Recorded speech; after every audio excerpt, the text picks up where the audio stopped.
All right, let's almost. I love talking into a microphone. Everybody loves when I talk into a microphone. I do. All right, we're good. All right, let's get this meeting started. Call to order, South Kingstown School Building Committee, Thursday, April 2nd at 8:02. And we'll start off with roll call. So Brian Sylvia. Here. Mike Pedraza. Here. Kate Massanti, I'm here. Luke Murray. Here. Chip McGarr. Here. And Terry Lynch. Here. We have approval of minutes as our second item, which I did not get them yet, so we're going to table that till next week. I have not received any public correspondence at all. Oh, I just assumed that was talked about last week or last meeting when I wasn't here. Okay, we did, and Bob Littlefield. We did receive, thank you, Kate, for reminding me, we received some correspondence from an abutter. There was some, we'll just call it verbal kerfuffle at the site. There was some shouting and inappropriate language that was used, and the email came in and Leffield handled it, addressed it with Gilbane and their contractors, and from my knowledge that has been addressed accordingly. Haven't heard anything else, but outside of that, I think we're good to move on to new business, which brings us to discussion action. Do we have any recommendations for approval of for the change order task force? We need to rename that group.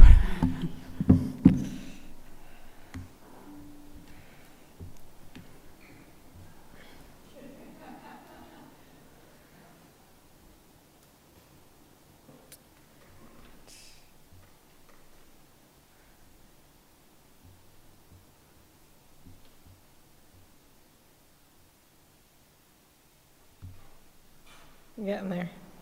There we go. All right. Good morning. We had a meeting with the Change Order Task Force last week to review a few elective alternates. This would be alternates 2 and 3. For context, we had originally priced out the base scope for alternate 2 being an impact-resistant drywall in the common corridors of the academic tower. An initial alternate was provided to go with a wall covering, a vinyl wall covering.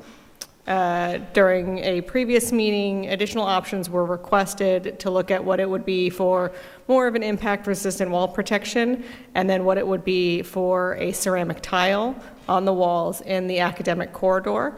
I'll go through the plans in a moment.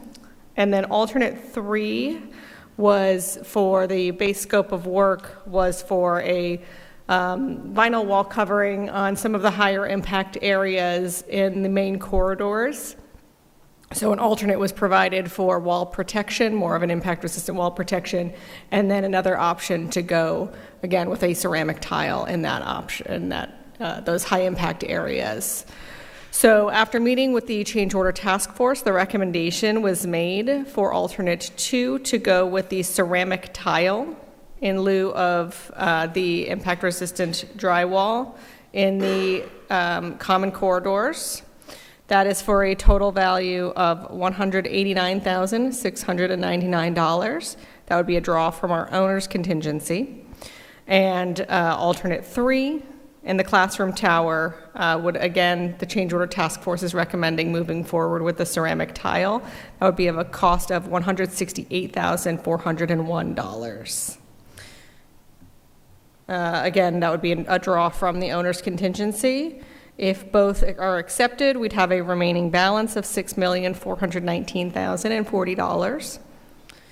And unless there are any other questions, I can go through and identify visuals of the products and where those would be located. I'm happy to do that, but I'm also happy to this clearly was gone. It was put in front of the change order task force, and that's their purpose. Yes. And so if this is their, and again, if anybody disagrees with me at the table, please speak up. I'm happy to accept their recommendation as stands because they've clearly vetted it. But if anybody else at the table would like to walk through it, I'm happy to. I'd like to make a explore. motion to approve that, both of them. We have a motion. Can I get a second? We have a second by Terry Lynch. All in favor? Aye. Anyone opposed? I was just going to. Yeah, I do think, just in case someone was watching.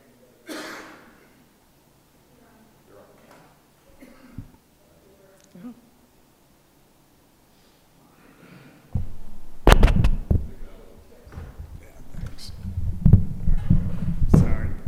Just in case others are watching, I just want to give a little context. So the one thing for the council is, I do think we need to show what we considered and the cost amounts, because they're probably going to want that. Okay. A little deeper dive than here.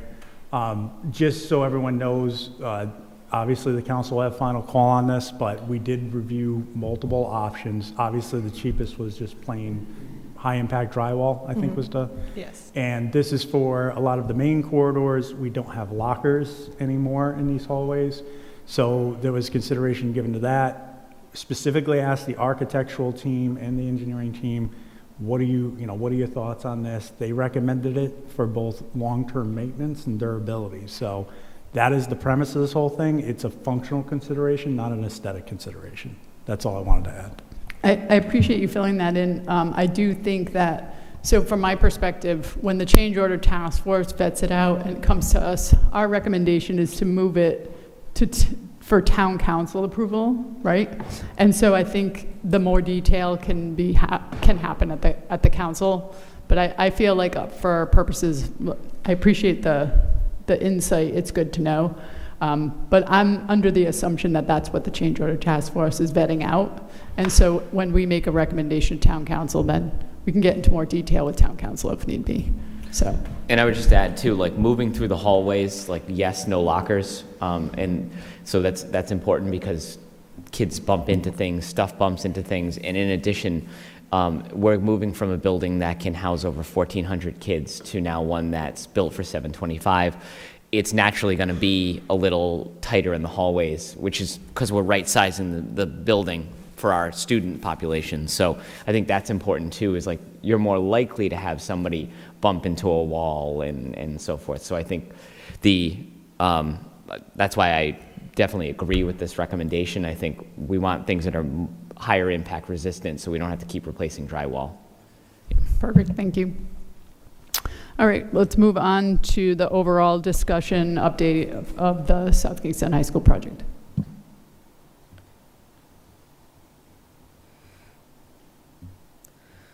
All right, first slide, just tracking where we are in our red line along construction, as we are here in the beginning of April. Mark, do you want to come up and walk us through our 4-week look ahead, and we can then go through some photos? Sure.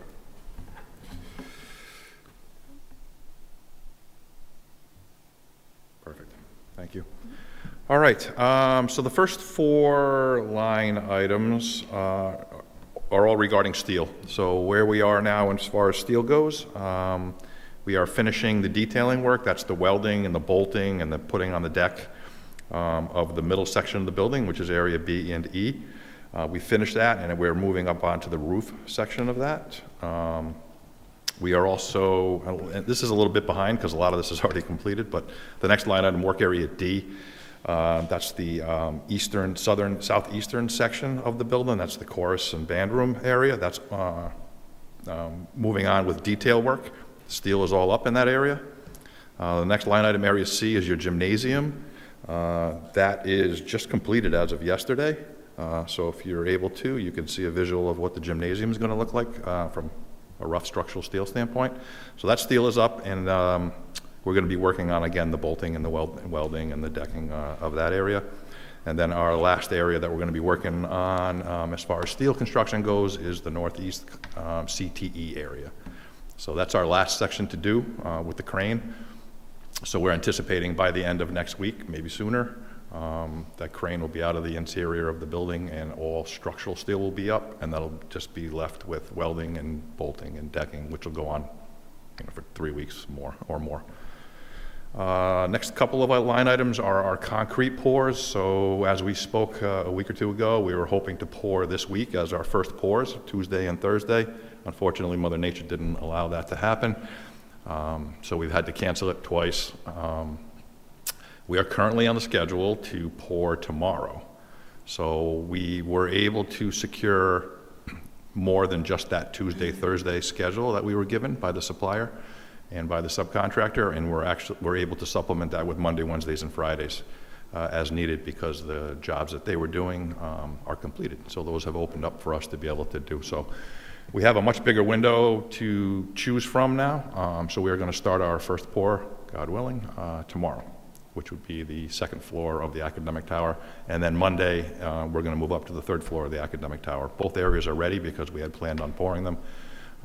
So we're going to go back to back Friday, Monday, and continue on next week with the other areas once we get a better feel for it. So that's where we're at from a concrete standpoint. Other items, the underground utilities are going in underneath on the underground for the plumbing, for kitchen and for waste and whatnot. So we have our site contractor and our plumber and our electrician, because there's underground electrical going in as well. Those activities are all going on. It started this past week. They'll be going on for the next 4 weeks. It'll be a continuous process working from west to east. Our carpenter has mobilized just to do layout and get a material list going. So the next step would be for us to start the exterior walls, the metal stud backup walls. So they're on board and on site, getting ready for that to occur a couple weeks from now. And I think that is about it. Yep, our mechanical contractor is on board. Our electrical contractor is on board. So we're starting to see more and more contractors get on. So the site's going to be getting a little bit busier, but that's a good thing. Any questions? Good. Pictures? Oh, sure. Yeah, we can go through a few pictures. So as I had said, we just finished the gymnasium, which is your 22 and 23 areas, and 24 is the fitness center. Those are all now up and constructed from a steel standpoint. 25 is being built right now, and then 20, which is this part of the CTE area, and 26, which is the other part of the CTE area, will be next. So that's where we're confined to, is those blue areas in the northeast. Everything else is up from a steel standpoint, but again, it needs decking, it needs welding, it needs bolting. So. And there's just a few pictures. We can just kind of go through them. I don't think I need to narrate, but that's structural steel going up in different areas. There's your underground plumbing going in. Up top, we got the mesh for our concrete pours and our rebar being installed. I think that's it. And that's it? I think that's it. All right, good. Any questions? All right. All right, so that will bring us on to new business C, discussion. I have it listed as an action, but discuss and plan another abutters meeting. So it's probably time for another abutters meeting because we haven't spoken to them in a long time. Things have been going smooth for the most part, with a couple different minimal hiccups, but I think it just is an appropriate time to reconnect with them, especially as we start to talk a little bit more about the fencing line, things of that nature. So in the past, Left Field has helped us to organize the abutters meeting. So if we can just kind of follow the same path and organization around getting notices out to abutters, the only thing we need to do really is pick a date as to when we feel that would be appropriate. So I guess my question, scheduling wise, are there any decisions that are being made, like as far as the fencing line, that we should be talking to specific abutters about in the near future? Or can it just be a general date coming up in May-ish? Well, I think we can tackle it in two separate instances. I think we do need to discuss the fencing locations with the direct abutters whose properties would be impacted by the fencing. But we should also hold a larger abutters meeting, just giving everybody an update as to where we are with the project, allowing them to ask questions, and that would be, we would invite kind of the larger group to do that. As far as decisions on fencing, that's something we're doing in 2027. So while it would be great to secure pricing, it's not a decision we need to make immediately. So I would defer to you all on timing. We're happy to accommodate any timing for these sessions. Does anybody at the table have a preference at this point? I think May would be good. It's soon enough, but spring hopefully will be sprung by then, and we can do yeah. So if everyone's good with that, we could pick a day in May. I don't know with school schedule, but I know April vacation will be done, and I think that's the last vacation, right? Last big break. So, and since this is the butters, it doesn't rely on schools, so we can just pick a date.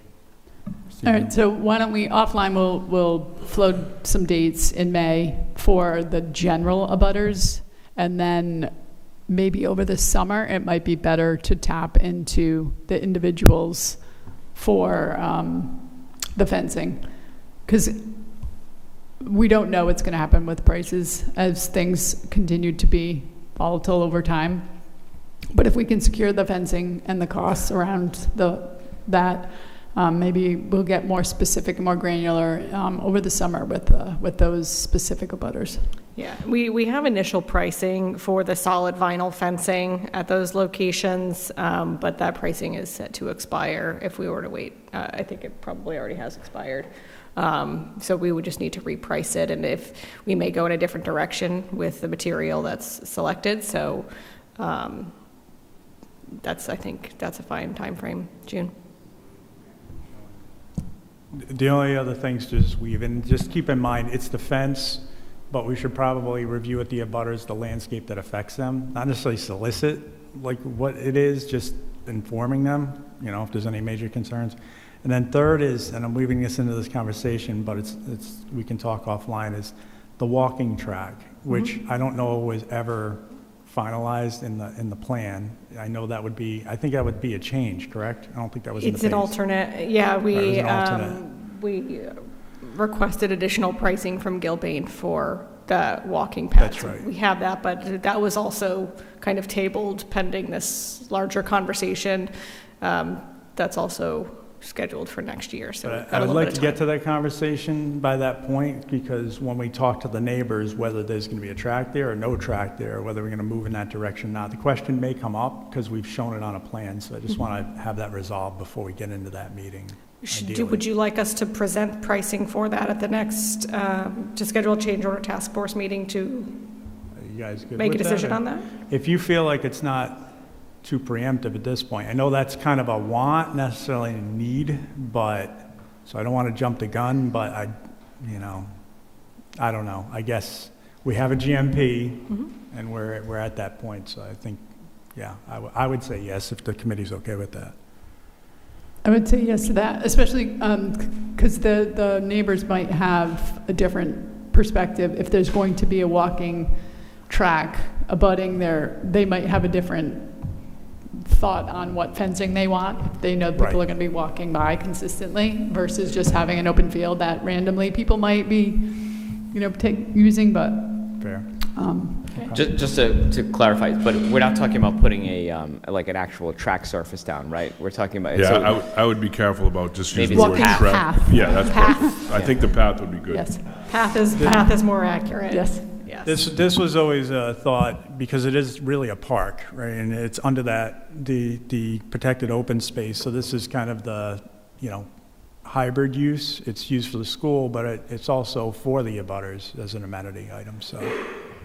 Well, it'd be similar to Broad Rock, right? So there's there's a nice little path that goes around our Broad Rock fields, and people use it all time of day and night, so. And I know that you want to solicit, you need to, you can't speculate on pricing right now, but what would be a material that we would be looking at for that? Asphalt. Yeah, okay. All right, thank you. Asphalt. Thank you. Asphalt for those listening. So, okay. So we can maybe get into more detail offline and then bring some options for both meetings back to the table. All right. This one should be quick because I believe, Michael, you sent out the doodle poll anyway, or Terry did, for discussion plan around the topping out beam signing plans. Yes, we sent out a poll for another virtual meeting to really start to get the logistics down, and that will occur, well, we're hoping for that to occur either tomorrow or Monday, but I have not received the results as of this morning yet. All right, and then we'll bring that back. Did we go into detail about, I wasn't here in the last meeting, and I did not review the tape. So did we talk about that? Okay. Oh, that's right. I'm sorry. We didn't have a meeting. Never mind then. Can you just do a really quick, just super quick with the topping out, beam signing? I don't care who does it. Just explaining what it is. Just super quick, brief overview of what that is and what's happening. So it's a ceremonial last piece of steel. It really is a celebration of, the construction of the building. So typically, it is primed and painted white. Students will sign it, and then there's a ceremony watching the beam get hoisted into place. And just using the word ceremony, it's not like a big breaking ground ceremony. No. It's just a ceremonial act. Yes, it is more informal. There will not be speakers. There will not be, it'll not follow the same agenda that the groundbreaking ceremony did. Perfect. And so once we have the plan set in place, we'll again bring it back to the table just so that folks know what's happening. Looks like Monday at 9 currently is the top vote getter. That works. All right. All right, and then, so that will bring us to Business E, discussion update, Curtis Corner project updates. I'm going to start quickly with the demolition portion, and then I'll hand it over to Phil to go through field update.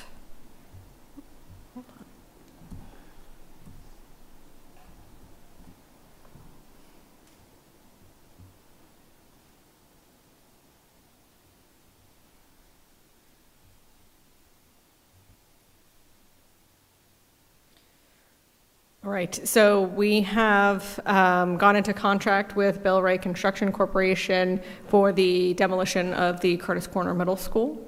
The school department has been working over the last few weeks to empty out contents that they wish to keep for reuse in the future.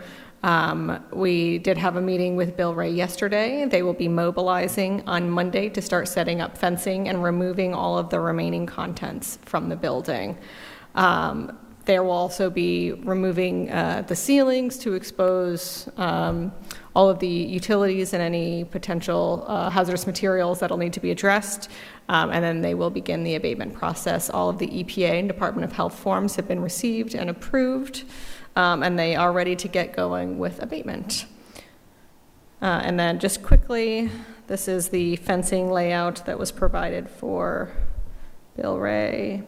by Bill Ray, to go around the Curtis Corner building and the location in red of the dumpsters that they are looking to place on site.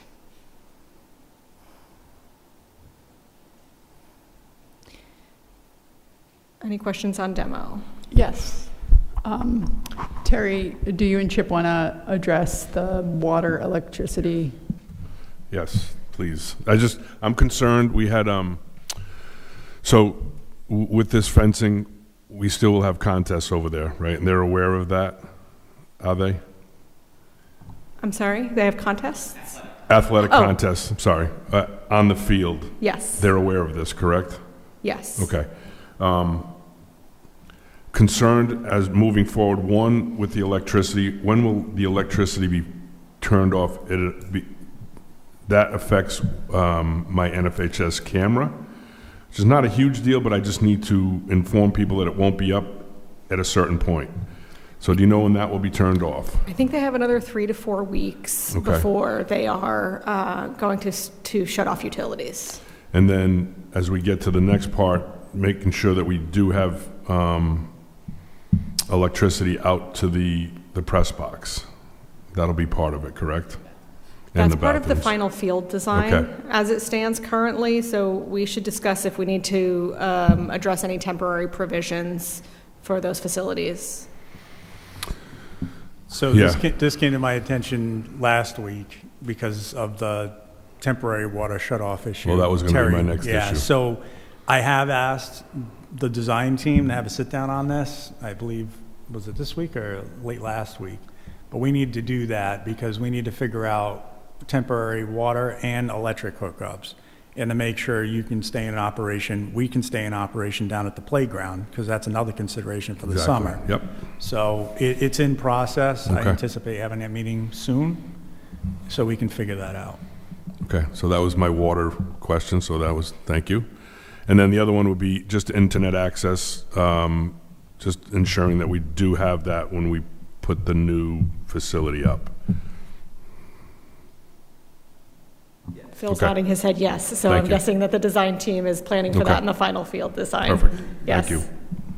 But the more immediate concern is making sure we have electricity and water Yes. to the field in the interim time, because Yeah. we I have think the events wa- happening I think there. the water issue's been resolved for now.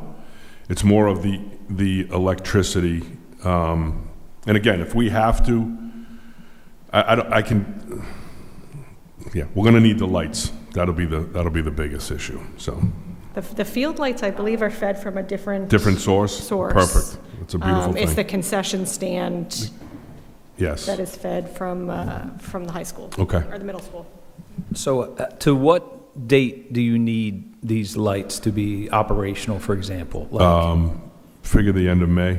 Okay. Maybe first week of June, depending on what happens playoff-wise, but most likely the end of May. Okay. All right. We can talk about that when we meet. Yes.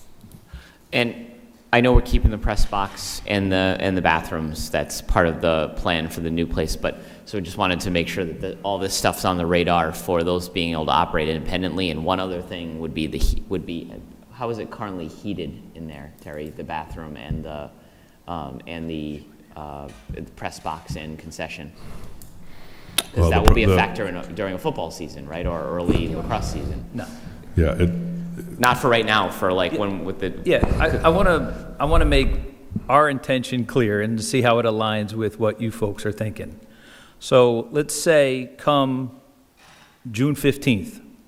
At June 15th, our expectation is that any utilities to the field, to the concession stands, to whatever, can be closed, winterized.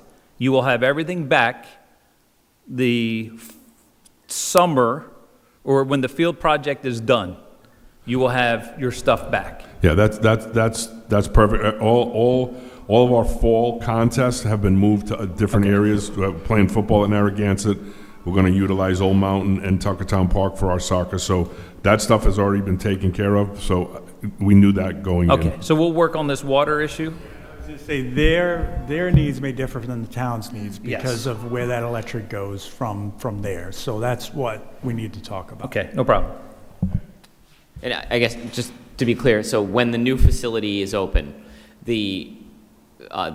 everything will be able to operate independently. That's what I'm trying to get at. So like the concession, the bathrooms, the press box, the lights, they're not going to rely on like the fact that like some of that stuff is coming from Curtis Corner is my point. Like they'll be able to Correct. operate independently, correct? Correct. All right, perfect, thank you.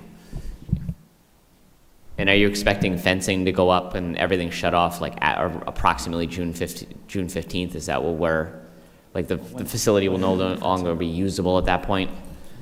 For the fields themselves? Yes. It'll be gone, won't? I'm saying at around June 15th, is that what we're looking at?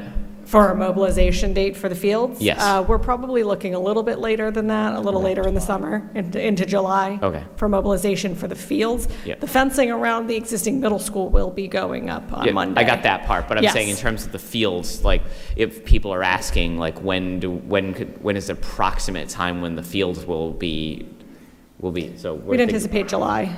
Yeah, I mean, I would say June 15th, and that'll be, I think we'd just be consistent with that. Yeah, and I mean, as, with all due respect to everybody, when they start actively demolishing this building, like really, unless you have these activities of the field, people should not be congregating or going to this area. I mean, this will be an active construction site, whether it's demolishing or the new field. So once you wrap up your activities, I would discourage, Yeah. you know. Do you have a kind of a schedule on when they're going to start, like, the actual demolition of the building itself? Is that set in stone yet? Yeah, they have to go through the abatement Right, process that's first. So the actual first day of demolition is dependent on how long it Okay. takes them, but I would say a month till they start demolition, 3 to 4 weeks. Okay, and we'll have more building meetings before that, so I just want to give people Yeah. a heads up. They hey, need the listen. utilities for abatement, so they will not be shutting Right. off utilities until they are prepared to demolish. And I just also want to let other teams that are coming in know, and hey, understand you're coming to a construction site, and there may be some, okay. So the fence line here, I know you got to do the abatement, that's going to take a few weeks, get through that process. It seems tight to me. Is that going to expand over time, do you know? Because just from an equipment perspective, when they start getting demolition done, I'm surprised they're not using that front parking area or any of that. I'll have to check with Bill Okay, Ray. I just want to make sure we set reasonable expectations of what the limits are going to be Yeah, eventually. this is the limit that he is planning for Monday. I will connect with Okay. him to see if he needs to expand it during the demolition portion. That's fine. Just on that diagram up there, just out of curiosity, because we're going to have to figure out buses and things and parking for contests.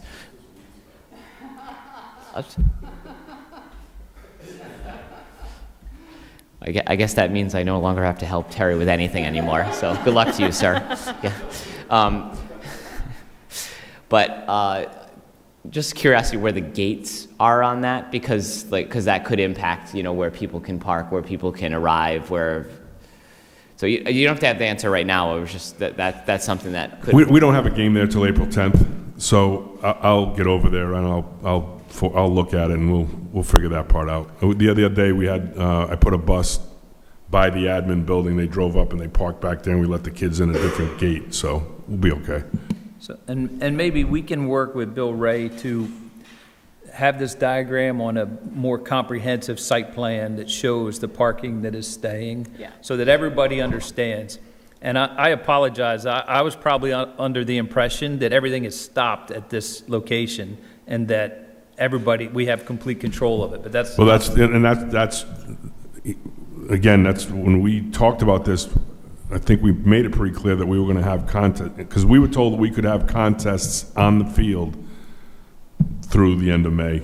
Okay, yeah, no, that's fine. I just want to make sure we got our demolition contractor on the same page, that's all. I So think we'll having, maintain access to that area. That is 100% guaranteed. Access will remain available to the backfields. The question that we can confirm with Bill Ray, I guess, is how much of the front parking lot do you need, right? And how much of that back field that's going to be used for parking is going to remain available? How Yeah, far that- back does his fence line need to be for that? Right, and that's why, like I said, we don't have my next lacrosse game is on Friday, the 10th, so we'll have time to look when they put their fencing up this week. Yeah, and I think we'll get with him quick to do a better site plan. that's very important because it's not just the athletics, because admin is right next door. They have to get in and out of work, and it's just knowing, right? So to your point, if we have this, a better site plan, we can see the public does use that parking lot all day, every day, because they're getting on the bike path. So if that's going to be disrupted, it's going to be disrupted, but we just have to know and can see, and people can make other arrangements. But I think having that a better picture of what this will look like so that people know that folks who work at administration or the people who go up to the back fields, to the baseball and softball fields, know that they can still get up there, Okay. and that it's just going to be this section. We'll get an update and we can circulate it to this group for everybody's review. Mr. Lynch, in terms of emergency vehicle access, if there were something on the field, do they go on the right-hand side, or do they, how do they access typically? There's two different gates. Okay. So kind of sometimes it depends on where the incident occurs. Okay. So we'll have, again, when we see the layout of where the fencing is, Right. be able to answer that better. Yeah, I just want to make sure that when we do that design, that's highlighted or clear on the, just on the next one. I'm sure that there'll be access to it. It's just in terms of if we're going to remake this map, I want to make sure, as well as make sure our first responders know if there's an area for a fire truck to turn around or not, or, if there's a preferred access way that they have to go, that's clear on the map, and we get their input on that. From a communicating with the public aspect, I was going to suggest putting out a plan of the fencing. We don't have I don't want to put out a plan and then send it out again, but we can definitely issue something to the public, letting them know some activity is going to start on site, and maybe Eric and Jess can coordinate early next week when she gets back, just to make sure that the public's aware, so they start seeing and don't start guessing. So we were planning to post onto the project website. Would you prefer a mailer? No. Okay. That would have to go to. Yeah, no, Yes. just, your site's fine, we can link to that, we'll put a post saying you might see some activity out there, here's what's going on. And we'll Okay. just link to the school building page. Great. I will say that I've had a lot of our young athletes actually very excited. They're like, when do we get to watch this building come down? They're very excited for this whole process to happen. So I have deterred them from actually setting up chairs and watching, because they've talked about wanting to do that. But it is exciting to know that this is happening, and our students are really excited to know that, okay, this is actually happening. So. When we talk to Bill Ray, maybe we can talk to him about changing it to an implosion instead of a demolition. It'd be far more exciting. All right, but you're paying for that change order. All right. What's next? I'll hand it over to Phil to go through some updates on the field.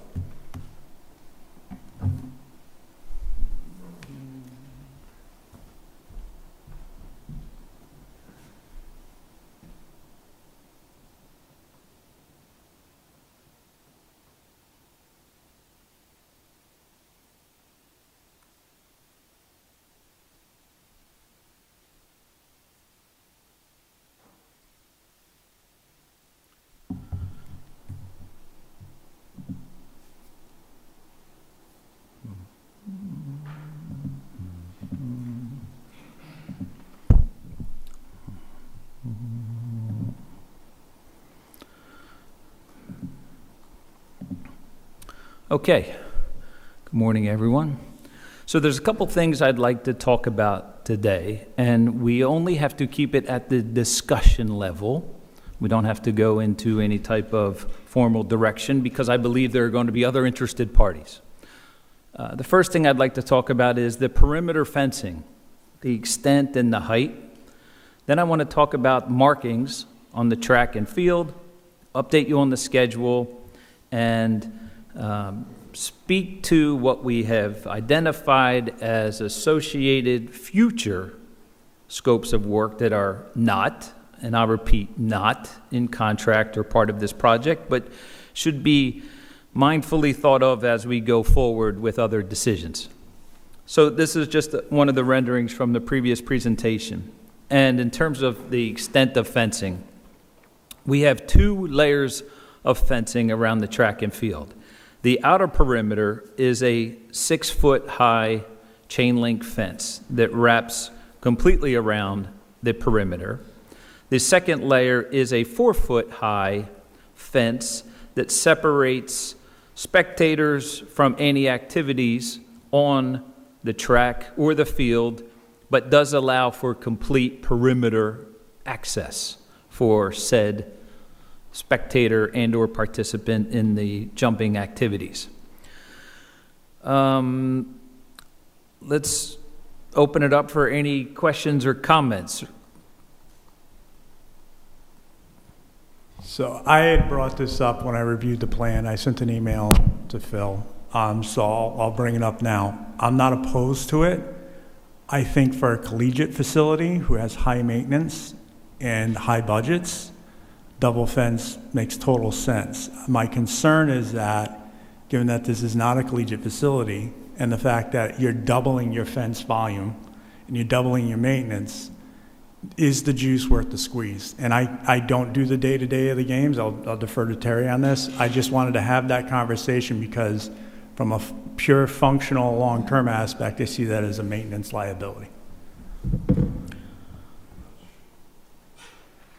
So I can tell you, like, Terry can talk about a lot of other events, but I can tell you, like, from running a like track events, which is something that we want to do here, it is, because a couple of things. Run is like, so I got students competing in the pole vault on the other side, or families that want to watch what's going on in the pole vault on the other side. Now I don't need people to walk across the field, walk across the track, because that's a safety thing. You want to minimize the amount of time that students are walking across the track, especially with equipment. But I'm not so much thinking about damage, but I'm thinking about liability of, like, we see it all the time, collisions. Kid doesn't pay attention to, like, there's a sprinting event going on the tracks. They walk right out in front of something. So I think that's a really important piece.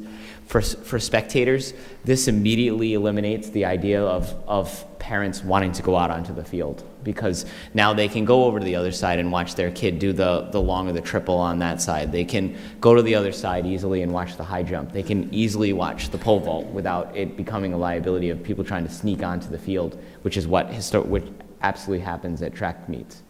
So people are trying to find that. So from a track meet standpoint, this is ideal to have that. But there's other events that go on there. So I think it's for the other events, it's a 6 of one, half dozen the other, because you can control it a little bit better because you're not going all over the place to see events. But I do like the aspect of the double fencing, if we can do it. Yeah, and I would concur with Mr. Lynch. You know, the exterior 6-foot fence allows you to charge admission.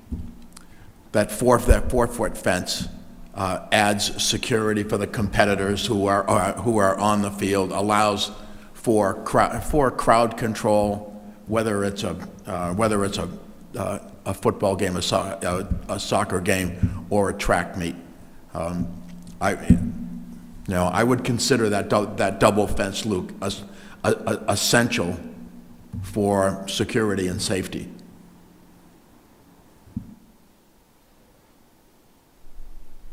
I don't really have anything else to add, because these three folks over here, and including Luke, his perspective is valid especially from his past experience, but these three folks have navigated managing the track and field in various locations over the course of their tenure.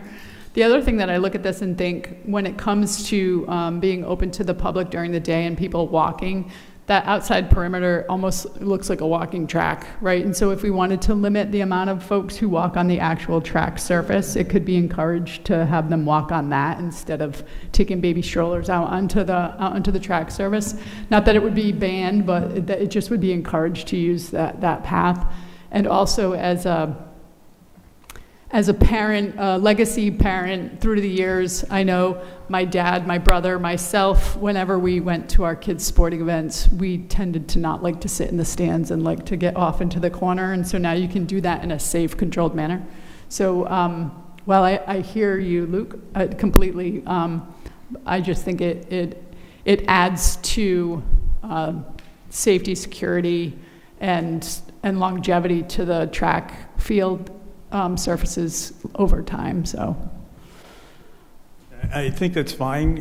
From a functional aspect, I don't disagree with any of that. I just, I wanted to have the conversation because we have to go in eyes wide open, as this is another operating cost, because it's going to, but two, when the time comes, I want to see the details of that fence, right? There's a big difference between like a 6-gauge core, black vinyl coated with Schedule 40 posts and like a lighter duty, because it's going to get kicked, it's going to get leaned on.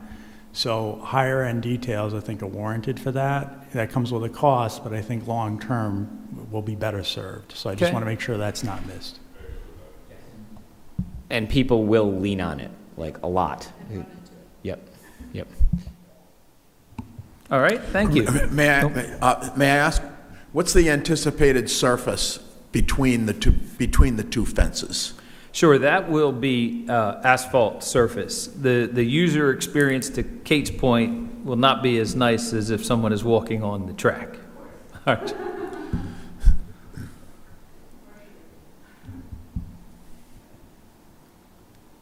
Okay. Just to bounce it on that, Phil, though, it might be nice to think about marking it for mileage, just to kind of encourage potentially that use. So That's that's a one very thing good people idea. look for. So, yeah. Yeah, I like it. Excellent. All right, the next discussion that we can have is about the markings. So our athletic consultant put this together, and let's focus on the 7 images on the left, which is the center emblem of the field itself. There are a variety of options here for discussion, from nothing, which is the last one, to the first one, which is SK on a blue background, and some options in between. Of course, if there are other ideas, you should convey them as well now. Before we have that discussion on the center emblem, let's talk about the images to the right, which talk about the perimeter of the field itself. So if we look at the top one on the top right, there's no additional markings there other than the center emblem. The second one down starts to identify some tagging that would identify the home side, where South Kingstown is written, and a tag to the far right near the jumping activities, which is the side where the scoreboard is. That is in blue. The third one down has the same approach in white. The fourth one down introduces an accent color to the turf around the perimeter in blue with tagging. And then the last one is the accent color around the perimeter with no tagging.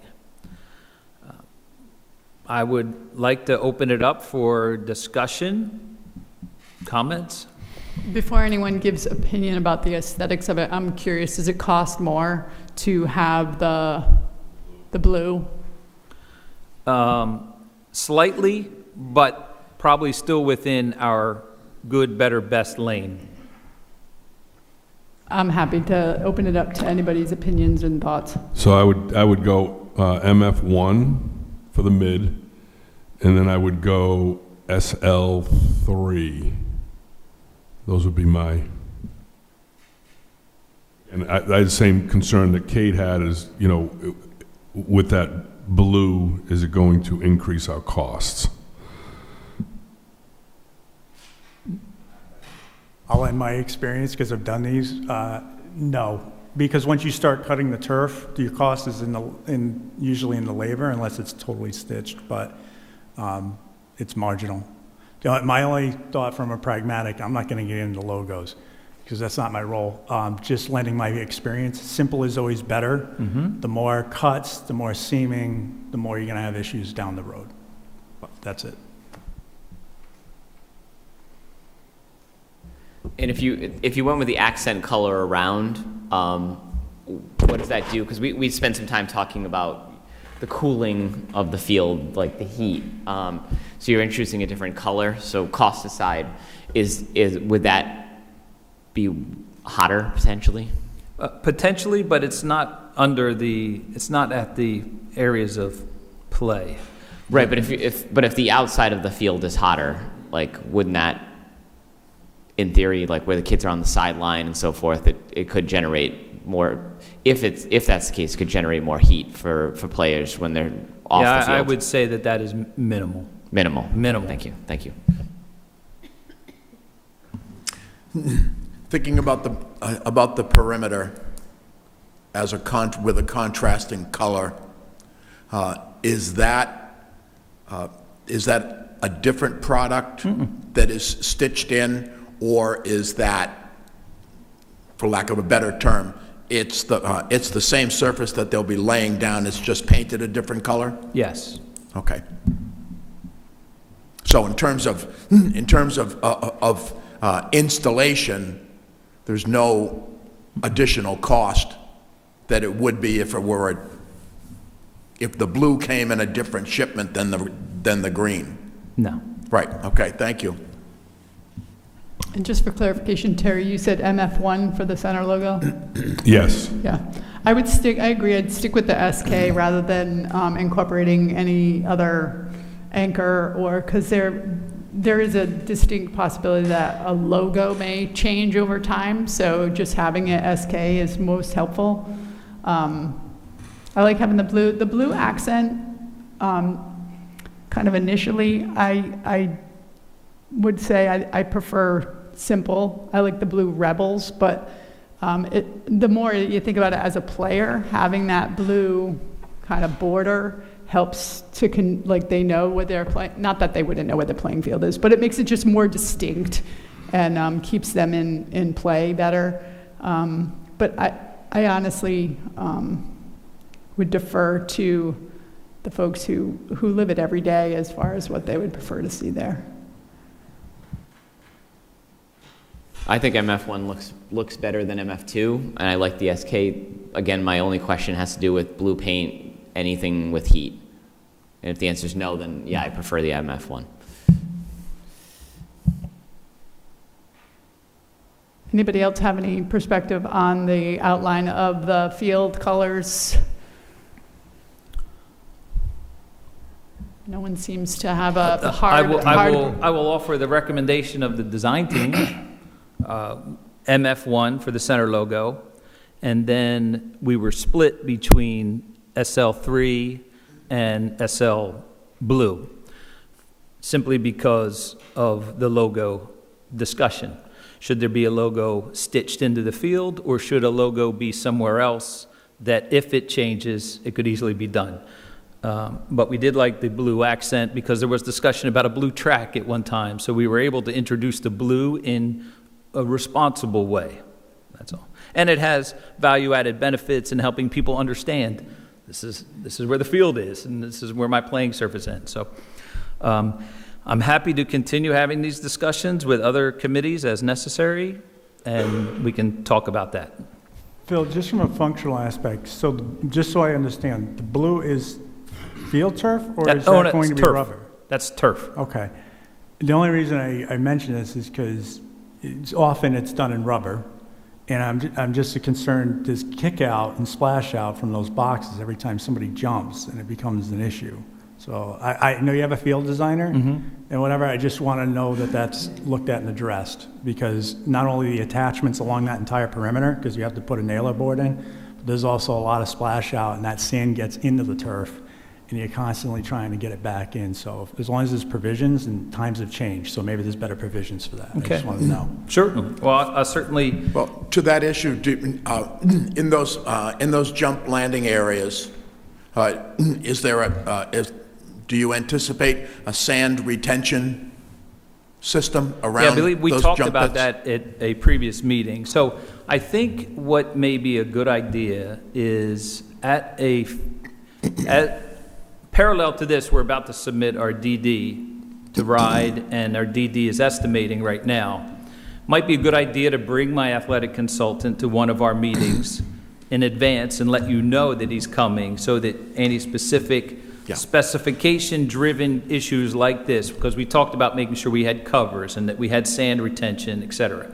So I would feel more comfortable if you heard it directly from him in case you have even more technical questions. So I believe we have you covered.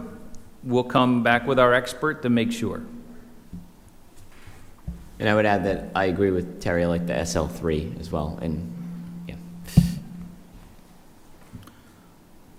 Okay, so regarding schedule, as I mentioned, we'd submitted SD to RIDE. We're waiting for their comments. We did submit the RIDE-M.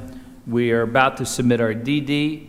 Once we get our SD approval from RIDE, we're doing the estimating now. Look to submit to RIDE CDs sometime in April.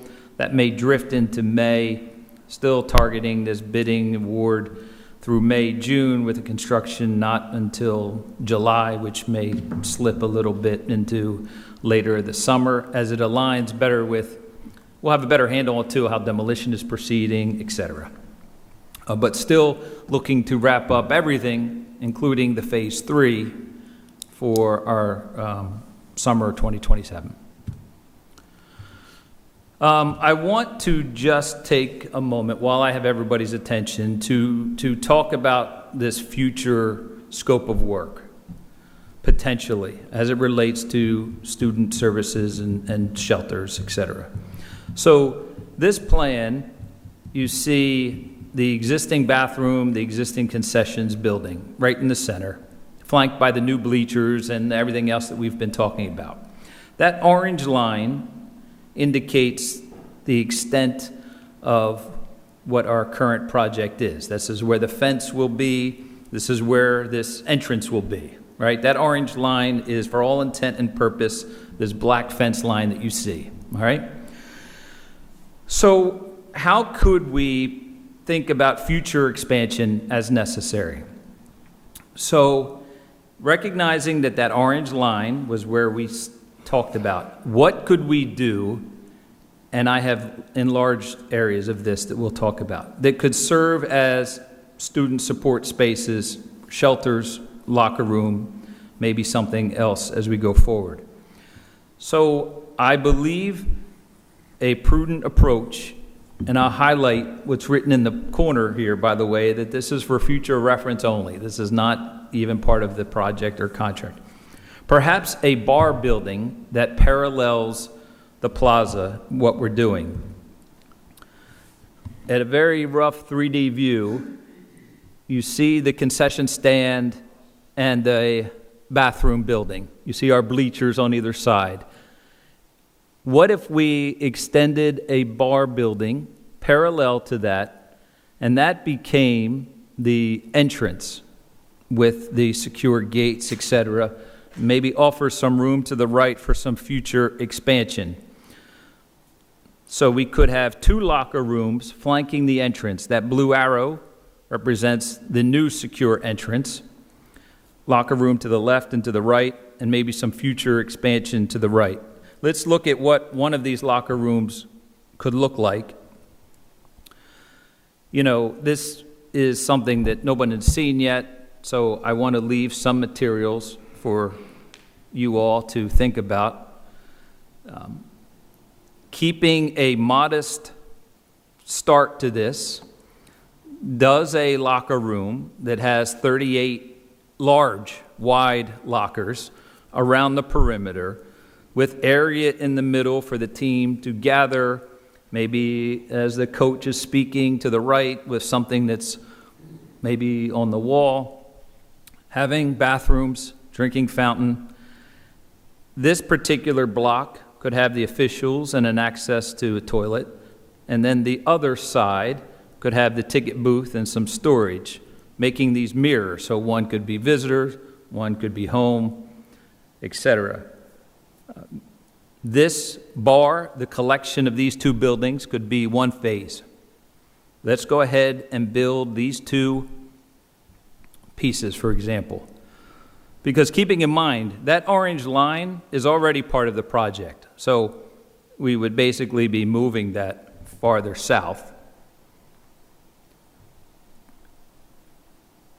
The home side, again, could have the locker room piece, which is a mirror on the other side. You just see on the left here where we have the box office and some storage.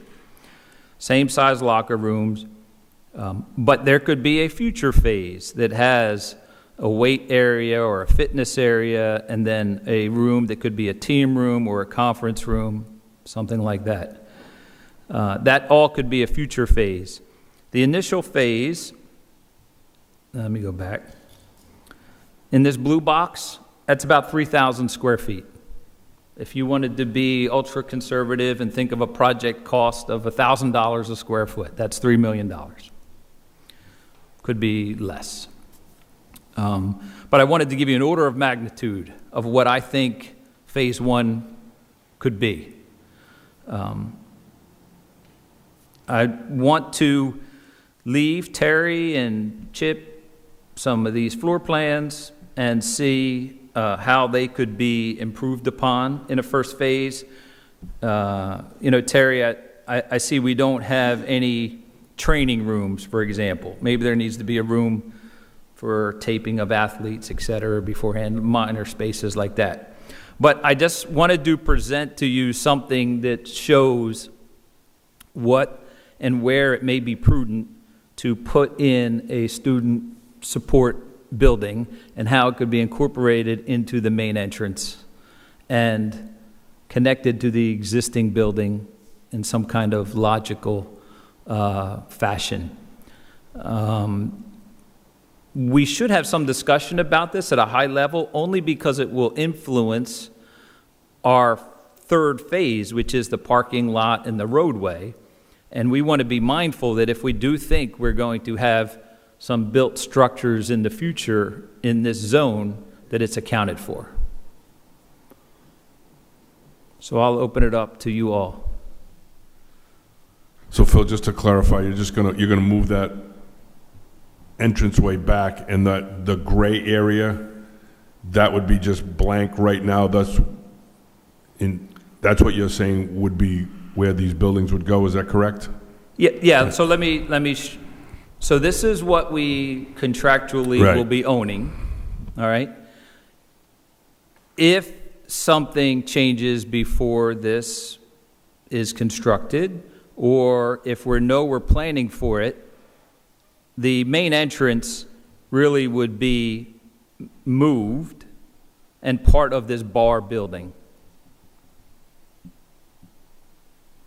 So that you would go in, you'd have tickets to the right, you go through, and then once you go past this bar building, you are in the secure plaza, like here. So if you can go back to the kind of the finished product. That one. So let's say we want to prepare for this, but we do not want to include it in our current project right now because we don't have a spare $3 million, right? So what I'm hearing is when you're planning the phase 3 and the site plan that we're responsible for right now, is maybe you would map this out and design it and kind of envision that the building could be put here, but we wouldn't put the building here. And that entry where it says Rebel SK would be where you originally projected it. Correct. And then a future plan would be to move that out and then build, but that we would make the place for it. We just wouldn't build the building. Be kind of like an open area, nicely done, that could then become the place to house this.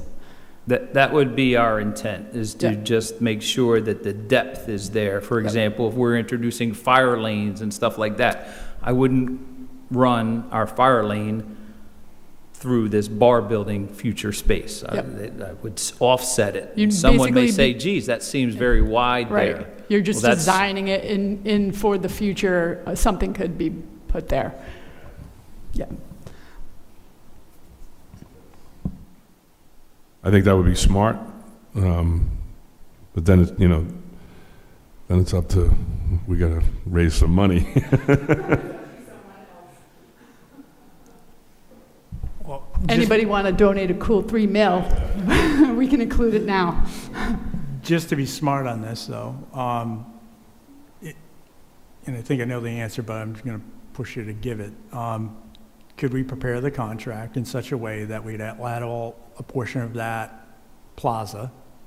In the meantime, would it be prudent, if we're on board generally with this direction, to get it to a point where you could get pricing data on that, right? Get hard data on the extension, in addition to, as we're working through phase 3. Because we have a budget, it's 11 million, right? We know we may save some, we may end up over, we don't know. So there's a couple options. One, if we're under, this may become a viable option. We already know we've essentially saved a couple $1 million. Where that goes, we don't know. That's not our call. But I think we're going to need all of that data to make that decision. And then the decision may be, listen, we're going to kick this can down the road, but we know that facility is going to be $2 million. Hey, community, do you want to step up and donate the money? It may be that we have the money in the budget because we're just very smart in our design. You know, I don't know, but this is where I'd kick it to you. Yeah, sure. So we certainly want to approach this smartly as we're addressing any of these water issues, for example, that we want to talk about next week. So I think when we have our site civil contractor, and we are talking about other utility issues, we will want to keep these utility issues in mind. The reason why I think this bar building, it's likely we're only going to have a site contractor do the track and field project. This would introduce a general contractor component. We can certainly put a little bit more meat on the bones here so that we could have a better estimate for this. It would be difficult to make this part of an ad alternate to a hard bid for the athletic fields. But parallel to that, right, we know where we are demo-wise. In a few months, we're going to know where we are athletic track and field-wise. Parallel to that, we are putting a little bit more meat on the bones here. Terry's saying, hey, I need another 10 feet for something here. And we track that through some estimating that's done by a third party and some interest maybe by other general contractors so that you have that information and see how that influences phase 3. Because as you said, if the community decides to roll this may be part of phase 3. I don't think it would ever be part of the track and field. It could be its own part, by the way, because again, you may be better off if phase 3 is just a site contractor who's doing roads and parking lots. So for all intent and purpose, there may be a phase 4 now. Now, which one comes first, 4 or 3? I don't know. Maybe they come together. But that's a discussion we can have. Nobody's seen this. You're looking at this in a vacuum. I haven't shared it with anybody else other than this group so far. Phil, I have a question. Yeah. Could you go back to that slide, I think it was 1 or 2 ago, where, yeah, that one, and the one before that, too? No. What do you want to see? I just want to see how far back you move the fence. Okay, well, right now the orange line is Yeah. where the fence is now. Yeah. If we introduce another phase, which is this bar building, you essentially don't need all that fence, by the way, because the Yeah. building becomes the barrier. Yeah, so you'd be pushing it back how far? How many feet? About? 100? I believe, no, it's probably maybe 50 feet. All right, so whether it's 2 years from now, 10 years from now, or 20 years from now, I'm sure there'll be some expansion there at some point. So I don't see the drawback in moving it and waiting unless, unless it would look unsightly moving it back that far, would it? We would need to move the fence.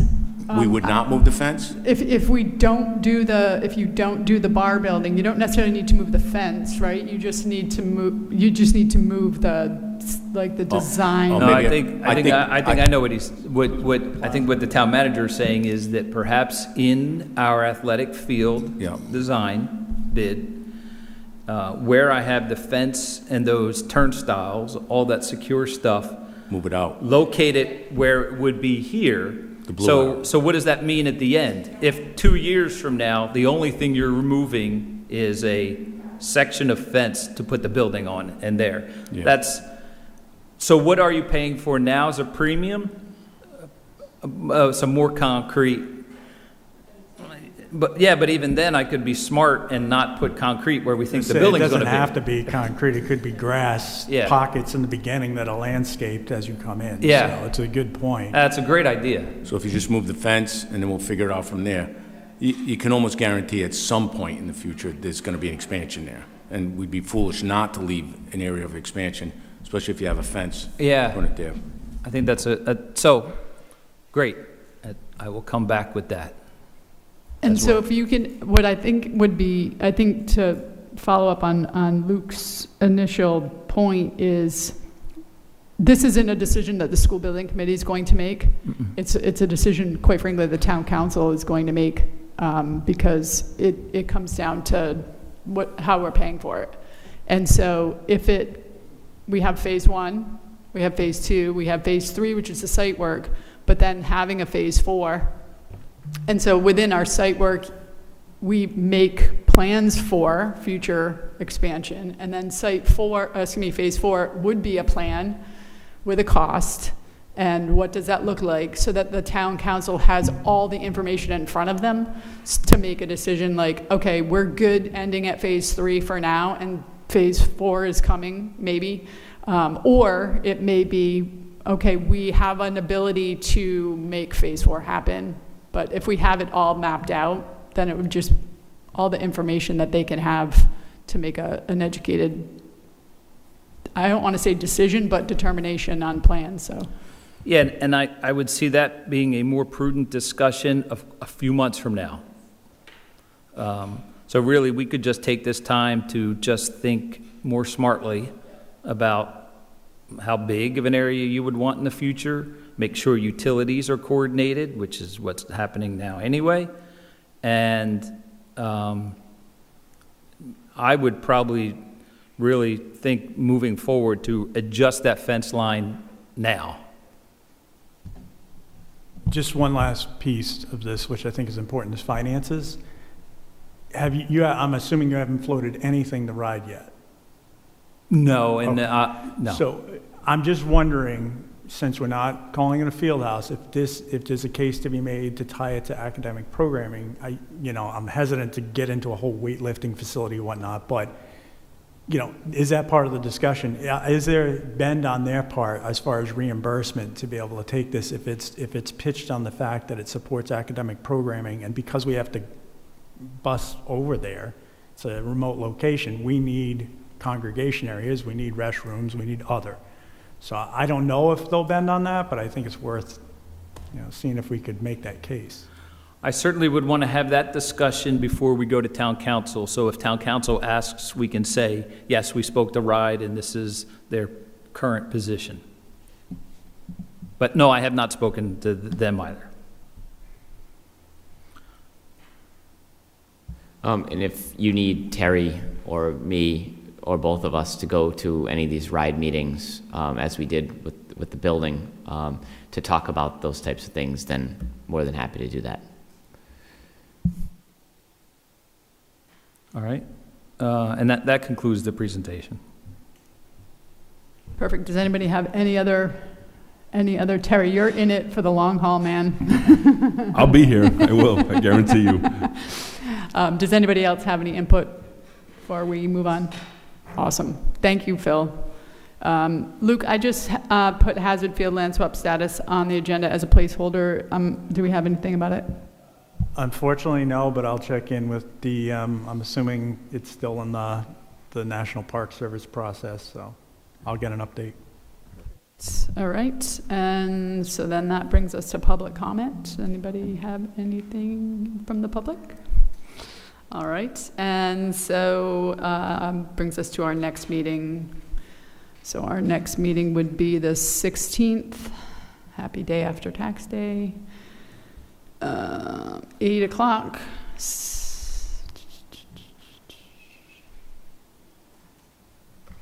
All right, and unless anybody has anything they want to add about our next meeting date or time, I will entertain a motion to adjourn. Make a motion to adjourn? Yeah. All in favor? Aye. Anyone opposed? All right, so we will close the meeting at 9:15. Thank you.